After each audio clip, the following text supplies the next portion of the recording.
Ο Ενβέρ Χότζα γεννιέται το 1908 στο Αργυρόκαστρο της Νότιας Αλβανίας. Είναι γόνος εύπορης οικογένειας, σπουδάζει στη Γαλλία, όπου έρχεται σε επαφή με τις κομμουνιστικές ιδέες που θα τον σημαδέψουν. Με την έναρξη του Δεύτερου Παγκοσμίου Πολέμου, ο Χότζα επιστρέφει και ρίχνεται στην αντίσταση εναντίον των φασιστικών δυνάμεων που έχουν καταλάβει την Αλβανία. Αναδεικνύεται γρήγορα σε ηγέτη των κομμουνιστικών ανταρτών, οργανώνοντας αντάρτικα σώματα κατά των Ιταλών και των Γερμανών. Φθινόπωρο 1944. Καθώς οι Γερμανοί υποχωρούν, οι παρτιζάνοι του Χότζα εισέρχονται θριαμβευτές στα τύρανα. Ο λαός, εξουθενωμένος από την κατοχή, ζητοκραυγάζει στην κεντρική πλατεία Σκαντερμπέι. Ο Ενβέρ Χότζα, με στολή αντάρτη, ανεβαίνει σε ένα μπαλκόνι και απευθύνεται στα πλήθη κάτω από τις κυματίζουσες κόκκινες σημαίες. Με το τέλος του πολέμου, ο Χότζα καταλαμβάνει την εξουσία. Το Νοέμβριο του 1944 προείσταται της προσωρινής κυβέρνησης ως Πρωθυπουργός και Υπουργός Εξωτερικών. Μέσα σε λίγους μήνες εδραιώνει τον έλεγχό του. Το Μάρτιο του 1946 η μοναρχία καταργείται και η Αλβανία ανακηρύσσεται λαϊκή δημοκρατία, ένα κομμουνιστικό κράτος στα πρότυπα του Στάλιν. Ο Χότζα γίνεται ο αναμφισβήτητος ηγέτης του νέου μονοκομματικού καθεστώτος, ως πρώτος γραμματέας του Κόμματος Εργασίας. Όμως η άνοδός του συνοδεύεται από αίμα. Από την πρώτη στιγμή, ο Χότζα κινείται αδυσόπιτα για να καθαρίσει κάθε αντίπαλο. Οι κομμουνιστές ανταγωνιστές του παραμερίζονται ή εξαφανίζονται μυστηριωδώς. Οι εθνικιστές αντίπαλοι που πολέμησαν τους φασίστες αλλά δεν τάχθηκαν με το κόμμα φυλακίζονται ή εκτελούνται. Χιλιάδες άνθρωποι δολοφονούνται, εξορίζονται ή φυλακίζονται. Μεγαλογεοκτήμονες που αντιστάθηκαν στην αναδιανομή της γης, μουσουλμάνοι και χριστιανοί ιερείς που αρνήθηκαν να απαρνηθούν την πίστη τους, τοπικοί φυλάρχοι που αμφισβήτησαν την κομμουνιστική εξουσία, απλοί πολίτες με αντικαθεστωτικές ιδέες, ακόμη και παλιοί συναγωνιστές του που κρίθηκαν ύποπτοι προδοσίας. Η νεογέννητη λαϊκή δημοκρατία του Χότζα γρήγορα μετατρέπεται σε καθεστώς τρόμου. Η εξουσία του εδραιώνεται με σταλινικές μεθόδους. Συλλήψεις τη νύχτα, συνοπτικές δίκες, βασανιστήρια και στρατόπεδα εργασίας. Το κόμμα διαλαλεί ισότητα και προκοπή, όμως στην πράξη κάθε πτυχή της ζωής ελέγχεται πλήρως από το κράτος. Ο Χότζα επιβλέπει μια ολοκληρωτική κουλτούρα καταστολής. Προπαγάνδα παντού. Πολίτες σε παράταξη και φόβο σε κάθε βλέμμα. Το καθεστώς χαρακτηρίζεται από ακραία καταπίεση, μαζικές εκτελέσεις πολιτικών αντιπάλων, στρατόπεδα συγκέντρωσης και ολοκληρωτικό έλεγχο της κοινωνικής και πολιτικής ζωής. Ο μηχανισμός του φόβου έχει τρία βασικά εργαλεία: το κόμμα, τη μυστική αστυνομία και την προπαγάνδα. Τη βρώμικη δουλειά αναλαμβάνει η κρατική ασφάλεια. Οι πράκτορες δρούν παντού, παρακολουθώντας αδιάκοπα τους πολίτες, στρατολογώντας πληροφοριοδότες ακόμα και μέσα στις οικογένειες. Κάθε μορφή διαφωνίας θεωρείται εθνικός κίνδυνος και τιμωρείται σκληρά. Η παραμικρή κριτική στο Χότζα ή το καθεστώς μπορεί να σημαίνει σύλληψη μέσα στη νύχτα. Οι τοίχοι των σπιτιών έχουν αυτιά. Κανείς δεν τολμά να μιλήσει ανοιχτά, ούτε καν σε συγγενείς. Η χώρα βυθίζεται στη σιωπή, ενώ η προπαγάνδα υμνεί τον ηγέτη. Ο Χότζα προβάλλεται σαν πατέρας του έθνους και αλάθητος τιμονιέρης που οδηγεί την Αλβανία στο σοσιαλιστικό παράδεισο. Μέσα στο ίδιο κόμμα, ο Χότζα δεν ανέχεται καμία αμφισβήτηση. Όσοι σύντροφοί του θεωρηθούν ύποπτοι, εξοντώνονται αμέσως. Το 1949, όταν ο άλλοτε στενός συνεργάτης του και υπουργός άμυνας, Κότσι Τζότζε, κατηγορείται για φιλογιουγκοσλαβικές τάσεις, ο Χότζα τον στείνει στο εκτελεστικό απόσπασμα. Είναι ένα σαφές μήνυμα. Η παραμικρή απόκλιση από τη γραμμή θα τιμωρείται με θάνατο. Οι μυστικές φυλακές γεμίζουν με εχθρούς του λαού. Οι δίκες παροδία εκτιλήσονται σε κλειστές αίθουσες, με προαποφασισμένες ετυμηγορίες. Η ποινή συνήθως είναι μία: εκτέλεση ή αργός θάνατος στα γκούλακ της Αλβανίας. Ο Χότζα βαδίζει στα βήματα του Στάλιν, τον οποίο θεωρεί πνευματικό του πατέρα.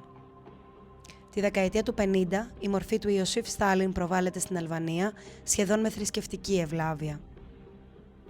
Πορτρέτα του σοβιετικού ηγέτη κρέμονται παντού.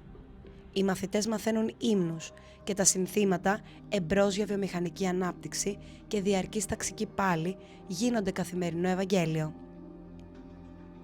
Ο Χότζα επισκέπτεται τον Στάλιν στη Μόσχα επανειλημμένος μεταξύ του 1948 έως το 1953, κερδίζοντας την εμπιστοσύνη του. Εν τω μεταξύ, πίσω στην πατρίδα, η Σιγκουρίμη καθαρίζει κάθε ύποπτο στοιχείο. Όσοι κομμουνιστές αξιωματούχοι είχαν δείξει συμπάθεια στον ηγέτη της Ιουγκοσλαβίας Τίτο, τον άλλοτε σύμμαχο και πλέον εχθρό, εξολοθρεύονται ανελαίητα. Το μήνυμα είναι σαφές. Στην Αλβανία του Χότζα δεν υπάρχει χώρος για δεύτερη γνώμη. Η δικτατορία έχει πλέον εδραιωθεί για τα καλά.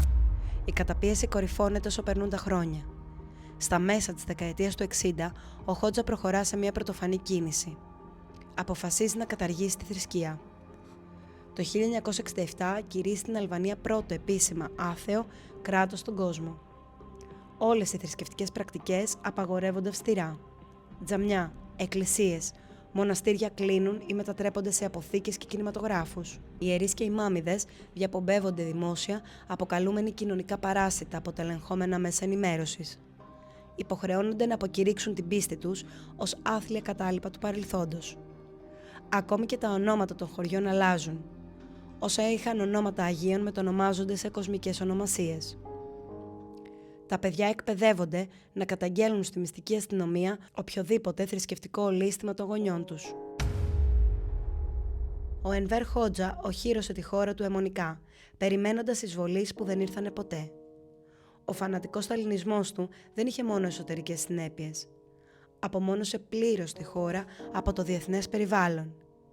Αμέσως μετά τον πόλεμο, ο Χότζα αρχικά συνεργάζεται στενά με τη γειτονική Ιουγκοσλαβία του Τίτο, υπό την καθοδήγηση μάλιστα και της Μόσχας. Όμως οι σχέσεις τους σύντομα δηλητηριάζονται. Το 1948, όταν ο Τίτο έρχεται σε ρήξη με τον Στάλιν, ο Χότζα σπέβδει να ταχθεί ανεπιφύλακτα με το μέρος της Εσουσουδού. Διακόπτει κάθε δεσμό με το Βελιγράδι και καταγγέλει τους Τιτοικούς μέσα στο ίδιο του το κόμμα ως προδότες. Ο Χότζα ήταν πεπισμένος ότι ο Τίτο επιδίωκε να καταπιεί την Αλβανία ως 7η ομόσπονδη δημοκρατία της Ιουγκοσλαβίας και δεν θα το επέτρεπε ποτέ. Για την επόμενη πενταετία, ο Χότζα αγκαλιάζει σφιχτά τη Σοβιετική Ένωση του Στάλιν. Οι Σοβιετικοί παρέχουν στην απομονωμένη Αλβανία οικονομική και στρατιωτική βοήθεια. Ο Χότζα στηρίζει με φανατισμό τη γραμμή της Μόσχας. Όμως το 1953 ο Στάλιν πεθαίνει. Ο νέος σοβιετικός ηγέτης, Νικίτα Χρουστόφ, ακολουθεί μια πιο μετριοπαθή πορεία.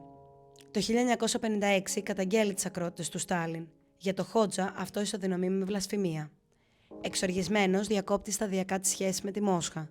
Δηλώνει δημόσια ότι το καλό και αθάνατο έργο του Στάλιν πρέπει όλοι να το υπερασπιζόμαστε. Όποιος δεν το υπερασπίζεται είναι οπορτουνιστής και δειλός. Μέχρι τα τέλη της δεκαετίας του 50, οι σχέσεις Αλβανίας και Εσουσουδού έχουν ψυχρανθεί ανεπανόρθωτα. Το 1961, ο Χότζα έρχεται σε οριστική ρήξη με τον Χρουστόφ και διακόπτει κάθε δεσμό με τη Σοβιετική Ένωση, αποσύροντας την Αλβανία από το Σοβιετικό μπλοκ. Η μικρή του χώρα μένει εντελώς μόνη πίσω από το σιδερούν παραπέτασμα. Τότε ο Χότζα στρέφεται στον άλλο μεγάλο κομμουνιστή ηγέτη της εποχής, το Μάο Τσετούγκ. Το 1961 συνάπτει την τελευταία του συμμαχία, μια ισχυρή φιλία με την Κίνα του Μάο, που θα διαρκέσει έως το 1978. Ο Χότζα γοητεύεται από την πολιτιστική επανάσταση και θεωρεί την Κίνα τον γνήσιο σύμμαχο απέναντι στους προδότες Σοβιετικούς. Χάρη στην κινεζική βοήθεια, οικονομική, τεχνική, στρατιωτική, η Αλβανία γνωρίζει μια σχετική ανάπτυξη.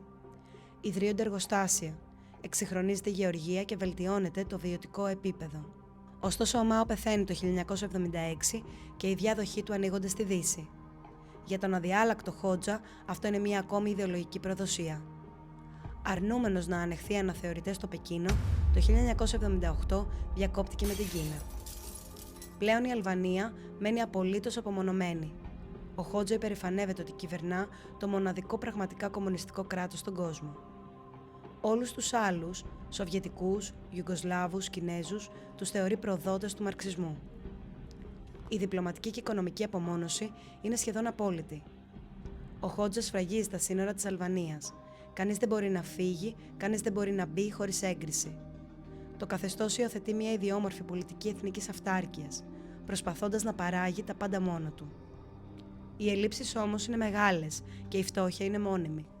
Κυκλοφορούν ανέκδοτα ότι οι υδρόγειοι χάρτες στα αλβανικά σχολεία δεν έχουν απολύτως τίποτε εκτός από μια κόκκινη κουκκίδα, την Αλβανία, μέσα σε έναν ωκεανό.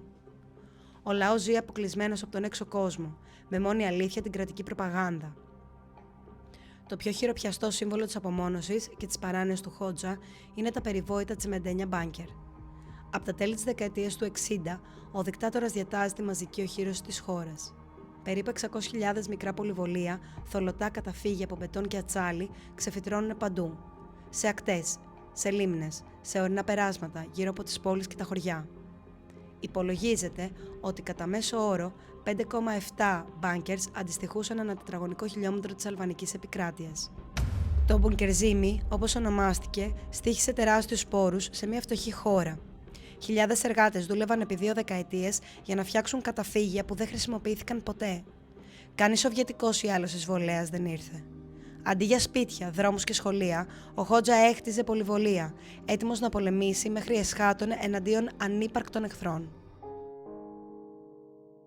Στην ακτή της Αδριατικής, σειρματοπλέγματα και σκοπιές επιτηρούν τους άδειους ορίζοντες, σαν η χώρα να βρίσκεται σε διαρκή πολιορκία. Το δόγμα της μόνιμης επαγρύπνησης κυριαρχεί. Ο εχθρός δεν κοιμάται ποτέ. Και πραγματικά, ούτε η Αλβανία κοιμάται ήσυχη υπό το Χότζα.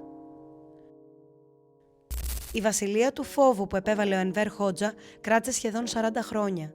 Έως το θάνατό του τον Απρίλιο του 1985, κυβέρνησε την Αλβανία με απόλυτο έλεγχο, μετατρέποντάς την σε μια εφιαλτική δυστοπία απομόνωσης.